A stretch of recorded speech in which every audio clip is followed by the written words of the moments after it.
네, 여러분 환영합니다. 제22회 과학자와의 만남 토크 콘서트 함께 해주셔서 감사드리고요. 오늘 기대해 주셔도 좋습니다. 오늘 과학자와의 만남 강의 주제는 사이언스 시네마톡, 과학자와 함께하는 영화 속 과학 이야기로 준비를 해봤습니다. 여러분들은 과학을 다들 좋아하시나요? 예, 좋아하니까 아마 이 행사에 오셨을 것 같기는 한데요. 아마 많은 분들이 과학하면 가까이 하기에는 왠지 좀 멀고 좀 어렵게만 느껴지는 분야가 과학이죠. 그래서 이런 행사가 마련이 돼 있고요. 우리가 영화는 참 다들 좋아합니다. 그 영화 속에서도 과학 이야기들, 과학 이론들을 심심치 않게 찾아볼 수 있는데 알아야 보이죠. 예, 아는 만큼 보입니다. 오늘 이 토크 콘서트를 통해서 여러분들 과학에 한 발짝 더 가까워지는 계기가 되시고 앞으로 또 영화를 보시면서 그 안에 숨어 있는 과학 이야기들 발견하는 재미 할 수 있는 또 그런 경험이 되시기를 바라겠습니다. 자, 오늘 세 분의 강연자 함께 하겠는데요. 모셔보도록 하겠습니다. 오늘 사이언스 시네마톡 함께 해주실 세 분, 먼저 한양대 응용물리학과 손승우 교수님, 그리고 한국천문연구원 정민섭 선임연구원님, 그리고 광운대학교 화학과 장홍재 교수님, 네, 세 분의 과학자를 여러분의 큰 박수와 함께 무대로 모셔보겠습니다. 네, 우리 박사님들이 긴장하지 않도록 여러분 큰 박수, 환호도 좀 보내주십시오. 네, 좋습니다. 이야, 이렇게 반응이 뜨겁네요. 네, 그럼 이제 세 분의 강연자분들을 모시고 사이언스 시네마톡 함께 하도록 하겠습니다. 네, 안녕하세요. 포항 가족 과학축제 과학자와의 만남 자리에 참석해 주셔서 너무 감사합니다. 5분 전만 해도 이 자리가 많이 비어 있어서 저희가 아무도 안 들어주시면 어떡하나 라고 하는 고민을 했었는데 딱 시간이 되니까 이렇게 많은 분들이 또 들으러 와 주셨군요. 정말 감사합니다. 먼저 슬라이드를 보면서 저희 시작을 하도록 할게요. 예, 슬라이드 띄워주십시오. 예. 먼저 저희들을 소개하도록 하겠습니다. 저희 세 명은 현역 과학자인데요. 그러면은 먼저 이쪽 제 오른쪽에 장홍재 교수님부터 소개 부탁드립니다. 네, 안녕하세요. 저는 화학자 장홍재라고 합니다. 감사합니다. 네, 아마 화학에 대한 강연이나 이런 자료를 접하기가 굉장히 어려우실 텐데 활동하시는 분이 그리 많지는 않고요. 저 같은 경우에는 책도 여러 권 쓰고 있고 따로 유튜브 채널도 하나 운영을 하고 있고 그 외에도 여러 가지 대중 활동을 하고 있기 때문에 이후라도 나중에 혹시라도 화학에 대해 좀 더 알아보고 싶고 어떤 이야기인지 궁금하다 그러면 인터넷에 제 이름으로 검색해 보시면 여러 자료들을 보실 수 있을 겁니다.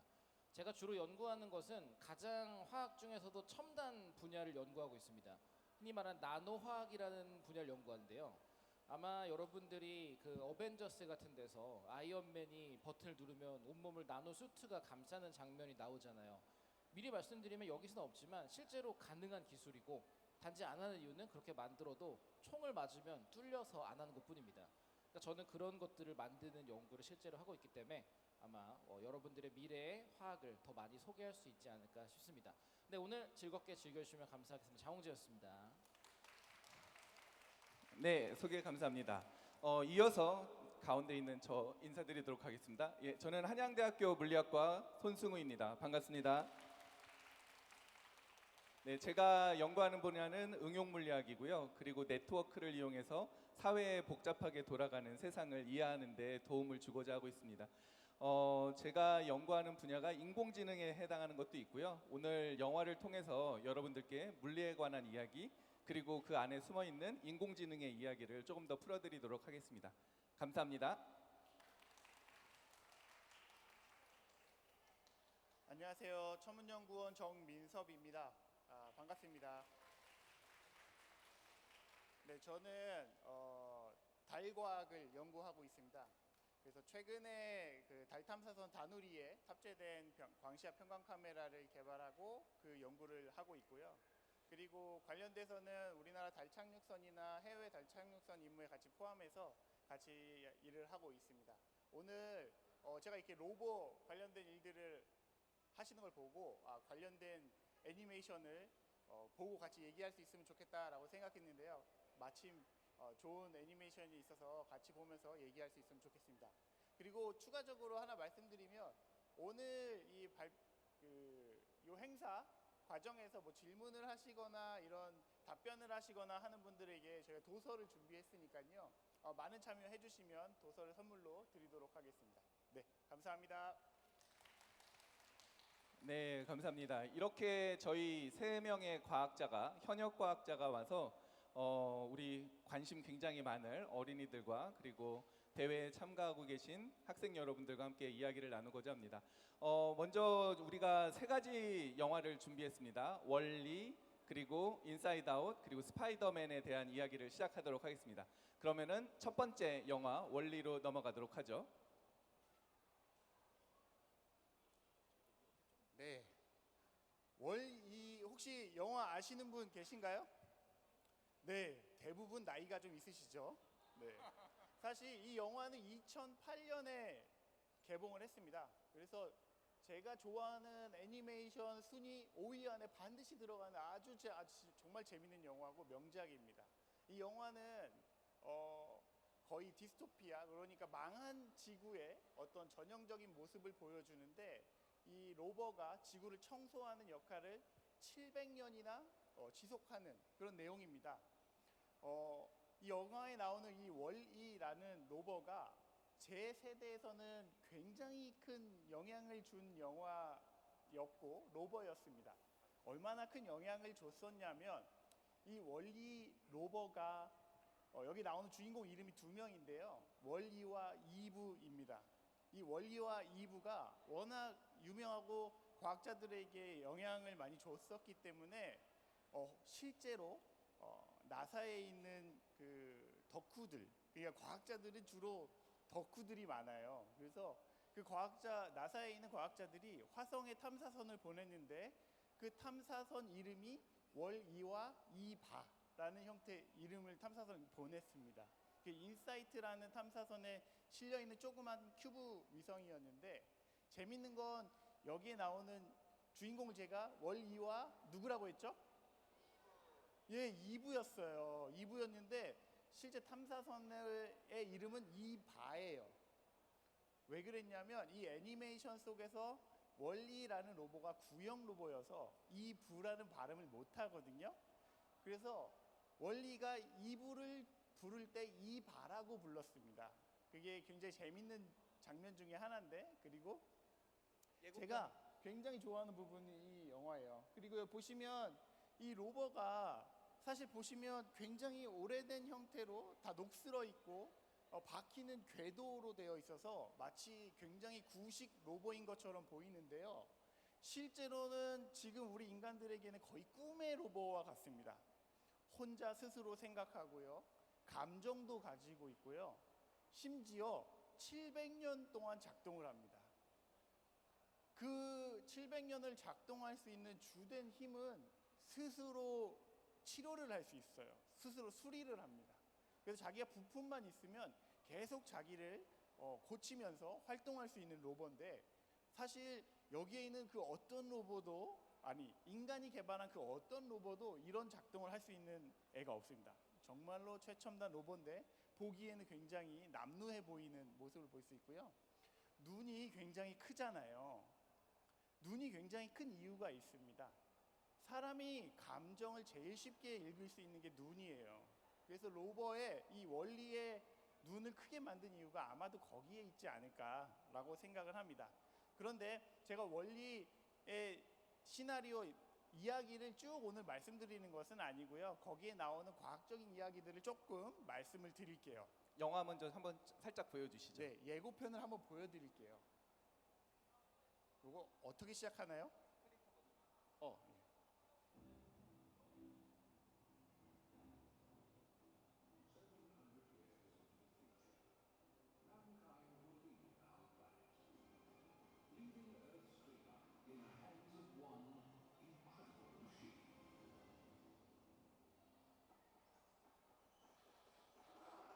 His name is Wally.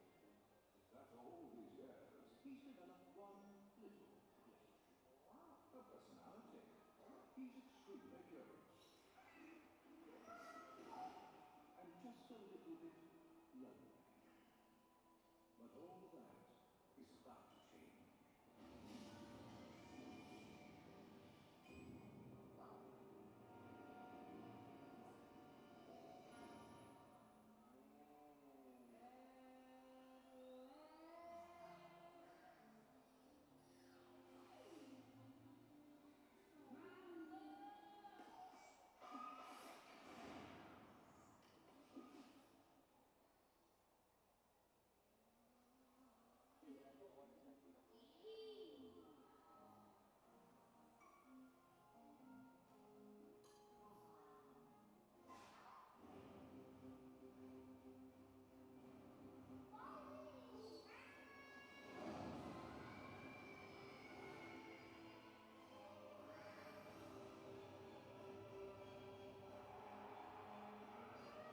Oh, pass that over.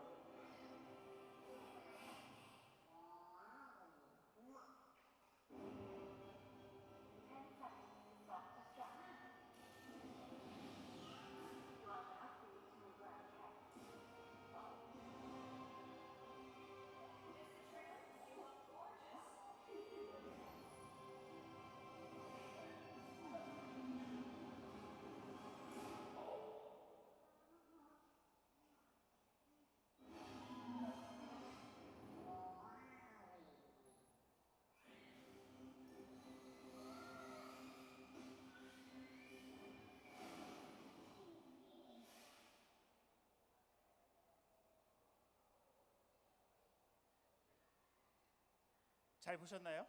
네. 재밌을 것 같죠? 유튜브에 보니까 8,600원입니다. 온 가족이 8,600원 보고 내고 볼 수 있으면 꽤 재밌을 것 같아요. 그래서 제가 오늘 말씀드릴 건 아까 이 장면 예고편에 살짝 나왔었는데 월2가 지구에서 혼자 청소를 하다가 지구를 밖을 벗어나는 장면이에요. 아주 700년이나 지난 다음에 발전된 로켓을 발사해가지고 원래 있는 인간들의 탐사선으로 돌아가는 모양인데요. 이 로켓이 지구를 벗어날 때 지구 근처에 있는 이 위성들을 뚫고 지나가는 장면이 있습니다. 이게 가능한 일일까요? 여기 보시면 로켓이 이렇게 인공위성들을 뚫고 지나가는데 사실 이 인공위성들은 엄청나게 빠르게 움직이고 있습니다. 여기 영상에서는 마치 정지해 있는 것처럼 보여줍니다. 보통 사람들이 오해하는 것 중에 하나가 우주에 있는 물체들은 굉장히 정적일 것이다 라고 생각을 해요. 왜냐하면 아주 고요하기 때문에 다 정지해 있는 것처럼 생각하시는데 실제로 우주에 있는 물체들은 엄청나게 빠르게 움직입니다. 저 지구를 돌고 있는 인공위성들의 속도가 얼마나 될까요? 맞출 수 있는 분, 책 드립니다. 초속 4에서 7km. 그리고 또 있으신 분.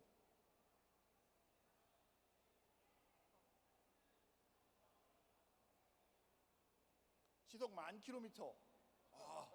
맞습니다. 그리고 그 뒤에 있는 학생. 초속 3km. 그리고 저기 있는 학생까지만 마지막으로. 네. 시속 1000km라고 했어요. 6,000. 네. 다들 말했는데 굉장히 잘 맞는 것 같아요. 다들 선물 드셔도 될 것 같아요. 사실은 인공위성의 속도는 대략 3만 km쯤 됩니다. 우리가 시속으로 얘기할 때 3만 km쯤 돼요. 자동차 속도의 300배 빠른 겁니다. 엄청나게 빠르게 지나가죠. 그렇게 빠르게 지나가는 위성들을 뚫고 저 로켓이 발사된다는 것은 사실상 불가능에 가깝겠죠. 그래서 이것이 조금 잘못된 것이라고 말씀드릴 수 있고요. 두 번째는 원리가 지구에 있는 생명체를 가지고 지구인들의 탐사선으로 돌아가는데 저 화분 속에 있는 식물이 그 생명체입니다. 근데 여기가 우주 공간이거든요. 우주 공간 안에서 생명이 살아있을 수 있을까요? 특히나 이런 식물이나 지구에 있는 생물들이? 네, 그건 역시 힘들겠죠. 그게 어렵습니다. 이 부분이 조금 어렵고, 두 번째로 이게 아주 재밌는 장면인데요. 우주선이 여기 보시면 우주선 내에서 함장님이 로봇들과 싸우다가 이 함선의 움직이는 키를 확 돌리는 장면이에요. 그러니까 우주선이 확 기울어지는 장면이 있는데 그 장면에서 인간들이 우주선이 기울어지니까 그쪽으로 다 이렇게 쓸려 내려가는 장면입니다. 그런데 아주 재밌게도 중력이 우주 안에서는 중력이 잘 작동하지 않기 때문에 매우 작기 때문에 이런 현상은 잘 일어날 수가 없어요. 보통 우주선이 여기에서 인간들이 살고 있다는 얘기는 우주선이 인공중력이라는 걸 사용할 텐데 그 인공중력의 방향은 아마도 우주선의 아랫방향을 향할 거기 때문에 실제로 우주선이 확 자세를 바꾼다고 하더라도 이렇게 쏠려가는 일은 없을 겁니다. 중력 관련돼서는 우리 손 교수님께서 말씀해 주실 거라서 빠르게 제가 넘어가고 네. 다음으로는 이 월-E가 사실 처음에는 그냥 로봇이었어요. 아무것도 감정이 없는 로봇이었는데 700년 동안 혼자 스스로 학습하고 일하면서 감정을 가지게 되었습니다. 보시면 로봇이 영화를 보고 있는 장면이에요. 영화를 보면서 그 영화를 너무 좋아해가지고 그 영화에 나오는 노래를 자기한테 녹음해서 일할 때 그 노래를 들으면서 일을 해요. 마치 우리 인간들처럼요.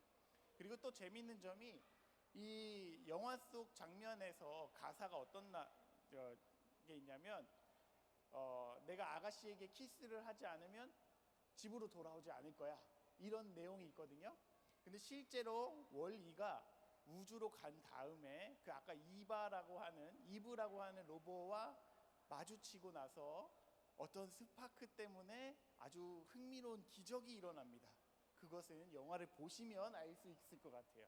그래서 인공지능과 사람의 마음에 대해서는 우리 그 모든 게 다 호르몬이거든요. 인간의 감정들이. 그것들에 관련돼서는 우리 화학자이신 장홍지 교수님께서 아주 말씀을 잘 해주실 수 있을 것 같습니다. 그럼 제가 장홍지 교수님께 바톤을 넘기도록 하겠습니다.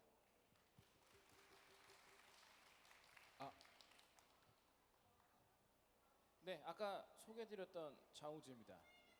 이 행사 자체가 인공지능이나 로봇과 관련된 거라 갑자기 화학적인 이야기가 어떤 쓸모가 있을까 싶을 수 있지만 여러분들이 나중에 걱정하시는 건 이런 걸 수도 있어요. 너무 기계가 발전하고 인공지능이 최첨단이 됐을 때 과연 사람은 기계를 상대로 쓸모가 있을까? 우리는 정말 필요가 있는 걸까? 근데 아무리 기술이 발전해도 사람의 감정을 그대로 만드는 건 불가능합니다. 섬세한 정도에서 차이가 나요. 예를 들어 기뻐라, 슬퍼라 이런 게 명령이 되고 프로그램이 만들 수 있으면 될 텐데 우리 몸은 그것보다 훨씬 복잡합니다. 왜냐하면 완전하게 기쁠 수만 있는 게 아니라 기쁘면서 행복할 수도 있고요. 기쁘지만 약간은 속상할 수도 있고 감정이 되게 복합적이죠. 그 말은 뭔가 화학 물질들이 인간을 조절하고 있기 때문인데 그런 내용을 가장 잘 소개해준 영화가 여기 보이는 인사이드 아웃입니다. 인사이드 아웃은 1편과 2편이 있는데 저 2가 나온 게 생각보다 얼마 안 됐어요. 지금은 IPTV에 나와서 유료로 볼 수가 있는데 굉장히 재밌습니다. 인사이드 1 같은 경우에는 이 가족 간의 행복이나 성장하는 과정에서의 그런 감정적인 걸 볼 수 있다면 인사이드 아웃 2의 핵심은 사춘기가 온 딸과 엄마 사이의 이야기가 조금 많아요. 아마 여기 있는 어린 친구들도 어느 순간 크다 보면 사춘기가 올 거고 그 순간 부모님들은 많이 힘들어지시겠죠. 제 딸이 지금 사춘기라서 제가 그걸 잘 아는데 그때 제가 생각했던 건 세상에 모기가 왜 있는 걸까랑 마찬가지로 도대체 왜 사람한테 사춘기가 있는 걸까? 그냥 평화롭게 크면 다 좋을 텐데 이런 생각을 했었어요. 근데 알고 보니까 사춘기가 꼭 필요하대요. 사춘기라는 과정이 엄마랑 자식이, 그러니까 부모와 자식이 멀어질 수 있는 기회래요. 감정적으로 그걸 겪지 않으면 독립을 못 한대요. 영원히 이제 얽매여가지고 계속 붙어서 살아야 되는. 그래서 사춘기라는 게 필요하다고 합니다.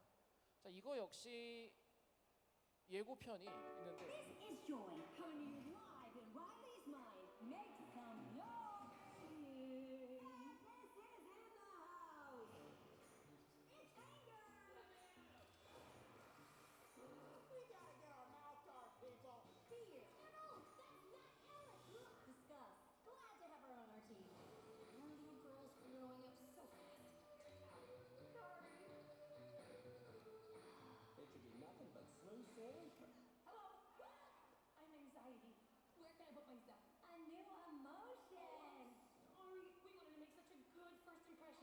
What do you mean we? I meant the air. Oh yeah, not happening. That's on we. On what? It's what you would call the boredom. What you mean, big fella? That's embarrassment. Welcome to headquarters, embarrassment. Oh, we're doing a fit. No. Oh, nope, going on. Oh, you got a real sweaty palm there, buddy. Look, we all have a job to do. I plan for the future. You know what is doing us? These girls are so cool. We can't let her know we're excited. I got this. Joy, I'm just curious. Maybe I could. Thank you. Not now. Yeah. That's not gonna haunt us for the rest of our lives at all. I know change is scary. Let's do this. Hey, Riley, but we need new friends or we'll be totally alone in high school. That would be old in with the new. Riley's life requires more sophisticated emotions than all of you. You can't just bottle us up. We are suppressed emotions! Let Operation New Riley begin. Come on, Riley, ease up. Have I ever steered you wrong before? Many times. You aren't packed yet? Riley, what's wrong? I'm too gross to go to camp or anywhere ever again! Well, that's a preview of the next 10 years. You in a dream right now? Can somebody bench you? Oh, definitely a way. 네, 이렇게 잠깐 봤는데요. 가족이 다 같이 보기에 정말 재밌는 만화 영화니까 여러분들의 추천을 드리고요. 오늘 제가 소개해드리고 말씀드리려는 건 이 부모님들에게도 생각해볼 만한 이야기, 그리고 아이들에게도 고민해볼 만한 감정에 대한 이야기를 몇 가지 드리려 합니다. 아까 말씀드린 것처럼 사람의 감정은 저기 보이는 8가지 그림만 그려져 있는데 그거 말고도 여러 종류의 화학 물질들이 우리 몸에서 만들어지고 있어요. 우리가 기분이 좋을 때, 나쁠 때 이런 감정들이 저 물질이 만들어지는 것 때문에 조절이 됩니다. 그럼 일부러 저것들을 조절한다면은 우리가 억지로 기쁠 수도 있겠죠. 그게 흔히 말하는 마약이라는 무서운 물질이 됩니다. 그냥 아무 이유 없이 즐거워질 수도 있고 아무 이유 없이 슬퍼질 수도 있는 겁니다. 이렇게 여러 종류의 물질들이 있는데 사실 우리는 몇 가지 감정에 대해서만 간단히 볼 겁니다. 이런 놀이 아마 어렸을 때 해본 적 있을 수 있어요. 뭐냐면 이 바닥이 용암이나 절벽이라고 막 이야기를 꾸며서 바닥에 안 떨어지고 건너가는 거. 심지어 어른들도 가끔 해요. 횡단보도 건널 때 하얀색만 밟고 나도 모르게 건넌다거나 이런 경험 분명히 있을 겁니다. 물론 이건 우리가 상상으로 하기 때문에 그 정도로 무서운 일은 없지만 우리는 이 과정에서 공포 그리고 성취감 두 가지를 생각해 볼 수 있습니다. 자, 공포라는 감정도 그렇다면 화학 때문에 나오는 것이냐? 당연히 화학 때문에 나오는 물질이고요. 자, 공포가 어떻게 일어나나 생각해 보면 우리가 무서운 영화를 보잖아요. 그러면 몸이 움츠러들고 두근두근 떨리면서 땀이 나기 시작합니다. 이게 무엇을 위한 걸까? 바로 도망가고 싶은 거예요. 우리는 이거를 투쟁 도피라고 부르는데 먼 과거부터 무서운 동물이나 환경이 나오면 그거에 맞서서 싸우고 도망가려고 온몸에 힘이 들어가고 폭발적으로 움직일 준비를 합니다. 자, 근데 공포가 영원히 지속되지 않죠. 무서운 장면이 지나가거나 위험한 게 사라지면 갑자기 마음이 굉장히 편해져요. 몸이 축 늘어지고 그때 느끼는 감정이 안도감이기도 하면서 되게 큰 만족감을 사람이 느끼게 됩니다. 자, 그러면 이런 과정에서 우리가 생각해 볼 수 있는 것들은 저기 핑크색으로 써 있는 도파민이라는 물질인데 아마 도파민 중독이라는 거를 최근에 들어보신 분도 있을 겁니다. 왜냐하면 도파민이 사람들의 만족감과 관련되어 있기 때문에 우리가 도파민에 중독되는 경우는 지금처럼 위험한 상황이나 극복하기 어려운 거를 버텨서 넘겼을 때 우리 몸이 도파민을 막 분비합니다. 거기에 중독되는 거예요. 일부러 더 위험한 장난을 치거나 아니면 익스트림 스포츠라 부르는 막 절벽에서 뛰어내리고 아니면 매우 빠른 속도로 운전을 하고 이런 것들이 자기도 모르게 계속해서 생각이 나는 겁니다. 자, 그럼 이런 과정을 문제가 가장 크게 되는 게 이 장면인데요. 아마 여기 있는 남학생들이 특히 그럴 건데 게임을 안 할 수가 없겠죠. 친구들도 다 하고 너무 즐겁죠. 근데 하면 나도 모르게 주차하기도 어렵고 꼭 부모님한테 혼나요. 그만해라. 야, 이거 한 판만 할게요. 그게 나도 모르게 좀 더 놀게 되고 이런 과정을 아마 다 겪었을 겁니다. 그럼 이런 것들을 흔히 도파민 중독이다, 넌 게임에 중독됐다라고 말을 하는데, 사실 도파민의 중독은 그렇게 큰 문제가 아니에요. 우리 몸에서는 뭐가 많아지면 중독일 수 있지만 그거를 줄이면은 문제가 없어지기도 합니다. 그래 해결이 충분히 가능한데, 제가 이런 게임 중독에 대해서 부모님들께 말씀드리고 싶은 건, 아까 말했던 것처럼 우리가 성취를 하는 것도 역시나 도파민이에요. 그랬을 때 너 공부를 좀만 더 해봐, 이번에 시험 잘 보면은 되게 뿌듯하고 좋지 않겠니? 아무 의미가 없습니다. 왜냐하면 아직 성취를 안 해봤으니까. 굉장히 작은 것부터 이룰 수 있는 경험을 주면 그 방향으로 도파민에 중독이 될 수 있습니다. 예를 들어 방 정리를 간단히 하는 걸 잘하는 걸 칭찬을 하는 거예요. 네가 당연히 해야 될 일 한 게 아니라 정말 잘했다, 이런 거에서 점점 내가 할 수 있는 거를 얻게 되면, 여러분이 걱정하시는 게임의 중독 같은 거는 그냥 즐길 수 있는 취미가 되는 거지, 거기서밖에 성취감을 못 느끼는 어린이가 되지 않습니다. 그러니까 아이들을 닥달하기보다는 즐길 걸 즐기지만 더 많은 칭찬을 하고 성취할 수 있게 해주면 좋을 거고요. 아이들 역시 더 다른 재미를 얻으면 좋겠죠. 자, 그런 면에서 우리가 사랑이라는 걸 느끼는 거, 아까 월리 이야기에서도 사랑이 나왔어요. 정확히 사랑보다는 감정이지만 사랑이라는 게 굉장히 재밌는 감정입니다. 여기 계신 성인분들은 다 젊은 시절에 연애를 하고 또 이별의 아픔을 겪어보시거나 한 과정이 있겠죠. 그 과정에서 공통적으로 느껴지는 게 있죠. 우리가 누군가를 만났을 때 흔히 콩깍지가 낀다는 말처럼 맹목적인 사랑에 빠집니다. 근데 어느 순간 시간이 지나면 어떻게 돼요? 그냥 정으로 만나고 있는 거예요. 이게 다 화학적인 과정입니다. 처음에 만났을 때는 도파민과 세로토닌이라는 물질들이 분비되면서 그냥 너무 하루하루가 행복합니다. 근데 여기에 익숙해지면 점차 줄어들어요. 그럼 우리는 사랑을 못 느낍니다. 그럼 우리의 사랑은 끝나느냐? 밑에 나와 있는 굉장히 복잡하게 생긴 화학 물질이 있죠. 저것들이 옥시토신이라는 물질이랑 바소프레신이라는 건데, 저 물질들은 정을 만들어내는 화학 물질이에요. 그러니까 한국인만 정이 있다 이런 거는 말이 안 돼요. 인간은 모두 정을 가지고 있습니다. 이때부터는 계속 지내던 대로 그 과정에 사랑을 느끼겠죠. 근데 만약에 이별을 했다, 그러면 다시 도파민이 리셋됩니다. 그래 다른 사람을 만났을 때 다시 사랑에 빠집니다. 이거 단순해 보이지만 이 정도의 조절이 과연 로봇이 할 수 있을까? 인공지능이 이 정도로 섬세하게 상황과 대상과 모든 걸 고려해서 조절이 가능할까 생각해보면, 우리가 그거를 경쟁할 건 없지만 인간은 확실히 인공지능이랑 로봇이랑은 다른 모습을 가지고 있습니다. 더 하위에 간단한 구조의 물질들이 더 복잡한 생명체를 만들 수는 없을 거예요. 우리는 인공지능의 로봇을 인간과 비슷한 수준까지 만들 수 있지만 인간보다 더 뛰어나게 우리 힘만으로 만드는 거는 화학적으로 봤을 때는 어려울 거다라고 저는 생각을 하고요.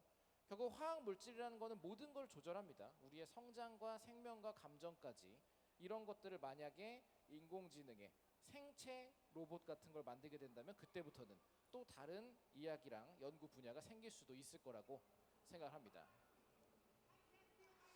네, 감정과 기억, 학습을 위한 화학에 대해서 들어보셨는데요. 과연 우리는 이런 감정과 기억과 그리고 학습에 대한 것은 인공지능으로, 우리의 기술로 모방할 수 없는 것일까요? 앞서 보여드렸던 장면은 인사이드 아웃에 나오는 장면인데요. 우리 뇌 속에서는 어떤 것을 기억하고 그리고 배우는 과정에서 이렇게 추상화라고 하는 과정을 하게 됩니다.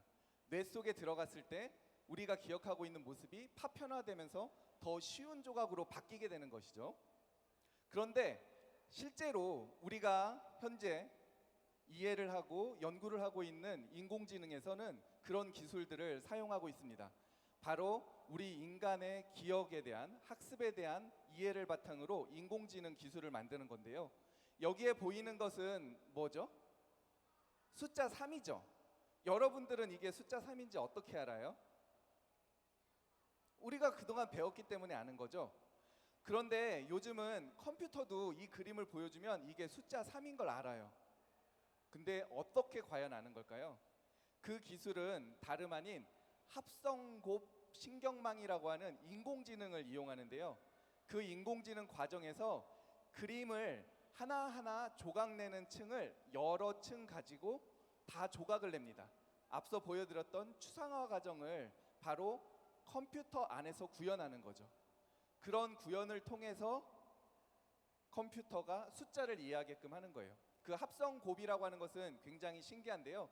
우리에게 주어진 그림이라고 하는 것이 저렇게 사실은 우리 눈에는 그림으로 보이지만 컴퓨터에게는 숫자로 나타나요. 이런 숫자가 써 있는 커다란 판이 하나 생기는 거죠. 그 판을 컴퓨터가 이해합니다. 어떻게? 여기에 있는 이 강아지 그림을 저기에서 어떤 필터들을 쭉 적용하면서 다 분해를 해요. 여기에서는 강아지 그림인데 어떤 필터를 적용하면은 그 강아지의 윤곽만 딸 수 있고 혹은 눈만 찾아낼 수 있고 귀만 찾아낼 수 있는 필터를 적용해서 이런 모양의 눈과 귀를 가지고 있고 이런 배치를 가지고 있으면 이건 강아지구나 라고 하는 것을 맞추게 합니다. 숫자 3도 같은 원리로 맞추는 것이죠. 이런 것이 바로 우리가 구현하고 있는 인공지능에서의 가장 기본적인 형태입니다. 그러면은 우리는 이렇게 그림만 판단하나요? 그건 아니죠. 여러분들 이걸 한번 보세요. 문장을 보시면은 새가 땡땡땡을 날고 있다. 가운데 뭐가 들어가야 될까요? 우리 저희 가운데 여학생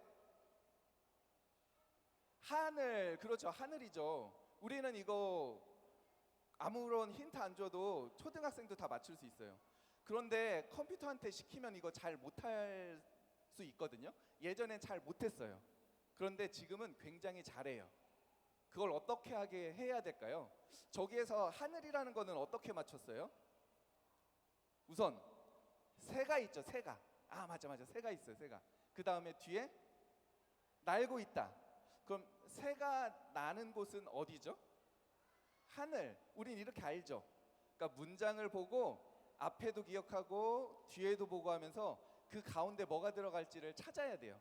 그런 걸 하기 위해서는 우리 인사이드 아웃에 보면은 영화에서 기억을 쭉 돌아다니면서 필요 없는 기억은 지우고 필요한 기억은 다시 갖다 넣고 하는 그런 과정이 있어요. 여기 가운데 있는 이것이 우리가 뇌 속에서 머릿속에서 무언가를 오랫동안 기억하는 방법을 나타내고 있습니다. 근데 영어로 써 있긴 한데 이것만 보시면 돼요. 가운데 숏, 저쪽 멀리 있는 거는 롱이라고 돼 있죠. 숏은 금방 일어난 거 기억하는 거예요. 롱은 과거에 아주 멀리 먼 과거에서 있었던 일을 기억하는 거예요. 그런데 우리는 먼 과거 중에 어떤 건 굉장히 잘 기억하는데 어떤 거는 잊어버리죠. 또 힘들고 속상했던 건 잊어버려야 돼요. 그런데 내일 모레 시험 봐요. 그러면 시험 볼 거는 또 기억해야 돼요. 그죠? 그래서 짧은 기간 동안에 숏텀 메모리에 들어가는 기억이 있고 그리고 그게 옮겨지고 또 옮겨져서 롱텀 메모리로 가야 되는데 이런 장기 기억으로 가기 위해서는 여러 번 반복 학습을 해야 돼요. 그래서 여러분들이 반복해서 계산을 하고 학습하는 걸 연습하는 겁니다. 그런데 이런 과정을 그대로 컴퓨터한테 시간적인 순서로 들어오는 신호를 기억하고 필요 없는 것은 버리고 하는 과정을 만들어낸 것이 바로 합성 죄송합니다. 그런 것을 순환신경망이라고 합니다. 순환신경망을 통해서 실제로 우리가 기억을 하는 거예요. 자, 그럼 여기까지 인사이드 아웃에 대해서 얘기를 들어봤는데요. 장홍재 교수님께서 아직까지 인공지능은 감정 같은 거는 잘 못 만들어내는데 라고 하셨어요. 그런데 원리를 보면은 원리에서는 감정이 생겼어요. 이거 어떻게 되는 걸까? 나중에 그러면은 우리 화학 분자를 디지털 화학 분자로 만들어서 프로그램 내에 집어넣고 하면은 혹시 이런 감정도 만들어낼 수 있고 뭐 속상한 것도 느끼게 하고 할 수 있을까? 그런 것도 생각해 볼 수 있을 것 같습니다. 자, 여기까지는 인사이드 아웃이었고요. 오늘 마지막 영화를 제가 소개해 드리도록 하겠습니다. 저는 소개해 드렸던 대로 물리학자인데요. 스파이더맨 속에 들어있는 물리학에 대해서 잠깐 생각해 보도록 하겠습니다. 스파이더맨 하면은 가장 먼저 생각하는 게 뭘까요? 예, 우리 저기 파란색 옷 학생 제일 먼저 손 들었어요. 무엇입니까? 거미 맞습니다. 거미죠. 그러니까 스파이더맨은 거미가 방사능에 노출됐던 거미가 사람을 콱 물어서 그 어떤 거미의 능력을 가지게 된 히어로, 영웅의 이야기를 담고 있습니다. 그런데 스파이더맨 이야기가 계속 이렇게 진행돼 나갔죠. 그 진행돼 나가면서 스파이더맨 이야기가 계속 새로운 장르로 넘어가게 됐는데요. 한번 스파이더맨이 최근에 어디까지 왔는지 한번 보도록 하시죠. Sometimes to do what's right, you have to give up the thing you want the most. Every day I wake up knowing that the more people I try to save, the more enemies I will make. This is my chance to prove myself. Anyone can wear a mask. But how you wear it, that's what matters.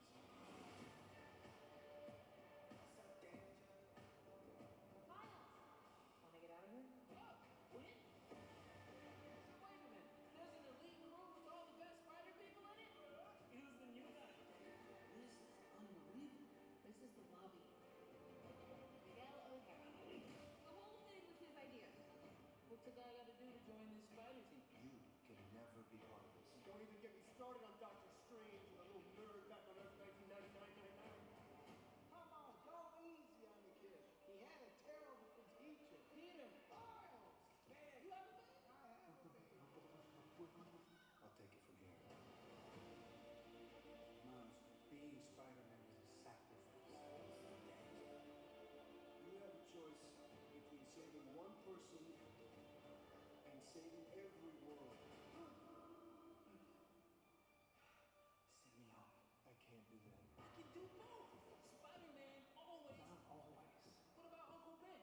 If not for Uncle Ben, most of us wouldn't be here. Can't stop you! You can't run forever, kid. I can't lose one more friend. But that isn't what we talked about. You have no idea what you're doing. Everyone keeps telling me how my story is supposed to go. Nah, I'm gonna do my own thing. Stop Spider-Man.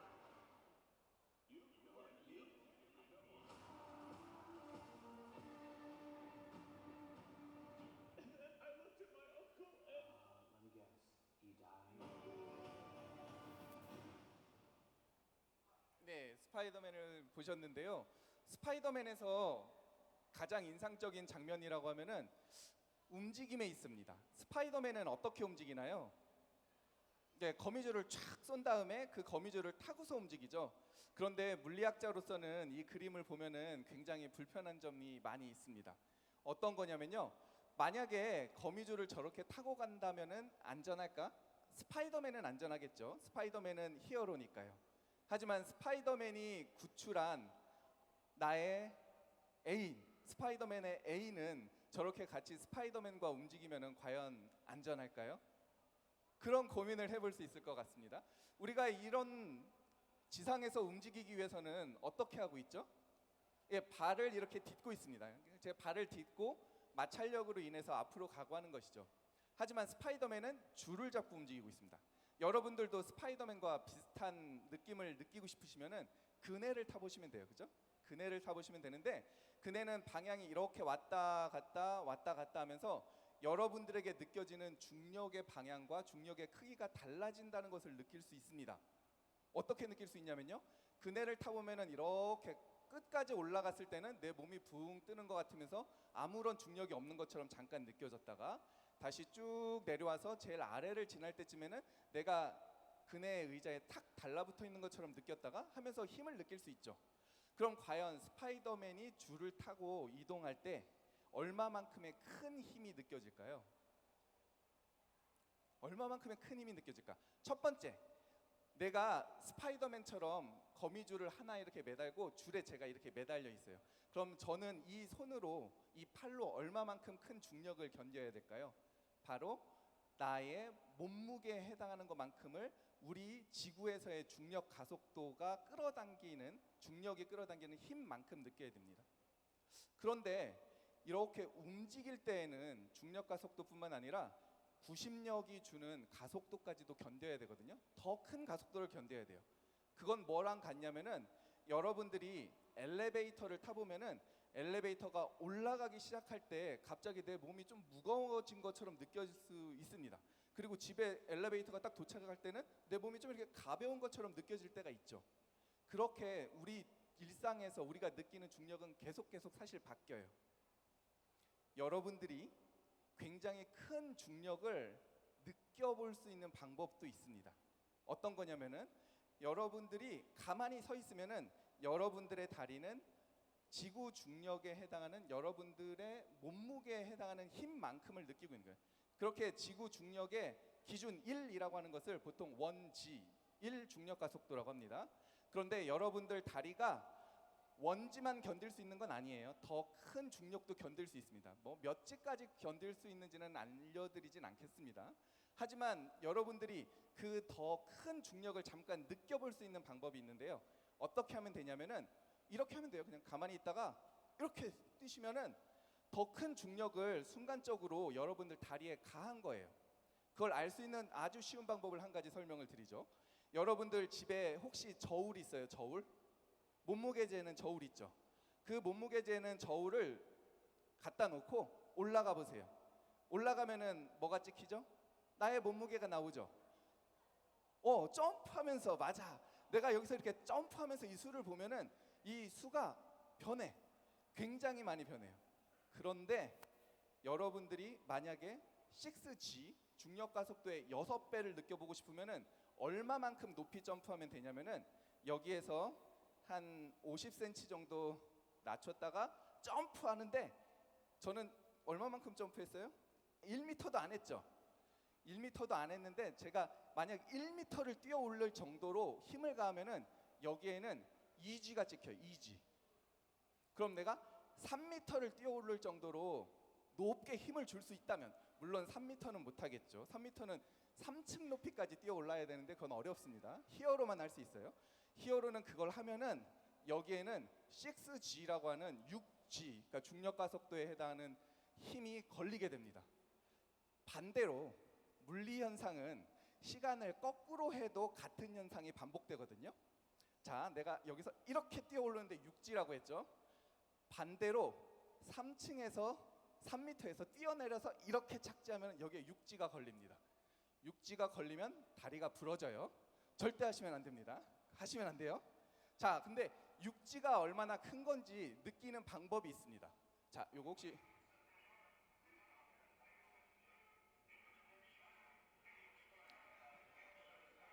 유명한 영상인데요.